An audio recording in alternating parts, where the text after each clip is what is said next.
दीटा reason कहूँ कहीं अधिकांश लोक फिट हो पारती नहीं। Number 1 fail to plan. अधिकांश लोकों पाखे कौन प्लान न था से जीवन स्रोत सेमती भासी चलता किंतु कथार अच्छी ना failing to plan is planning to fail. मे भी आप बहुत बिजी थी पारती आपन जॉब रे हो कि आपन बिजनेस रे हो किंतु जत्ते बड़ी भी टाइम मिलुची इंक्लूडिंग संडे आपन सेथिरे निजर मील प्लानिंग करि परिबे आपन ग्रोसरी आनी परिबे वेजिटेबल आनी परिबे कि किछि भी एमती करि परिबे जोटा आपन आपन एक्सरसाइज भितरे से गैप टा कम कर दे पारे किछि भी एमती प्रोडक्टिव करि परिबे जोटा आपन लाइफ को बेटर करि परिबो आपन डेली रूटीन को बेटर करि परिबो। सेकंड रहला कंसिस्टेंसी। दुनिया रो बेस्ट वर्कआउट प्रोग्राम की बेस्ट डाइट देले भी आपन को रिजल्ट दबो नै जदि आपन कंसिस्टेंट न रहिबे।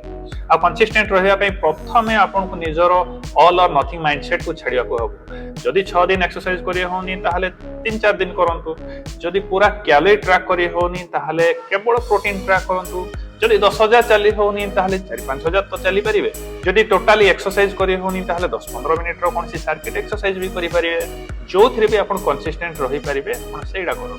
आ कंसिस्टेंट रहया पई आपन काहा को गोटे अकाउंटेबिलिटी पार्टनर भी रखि परिबे। सी आपन को संग भी हेई पारे कि आपन को ट्रेनर भी हेई पारे नहले आपन कोनसी कोच को भी हायर करि परिबे जे आपन को ट्रैक रे रहया पई आपन को सहायता करि।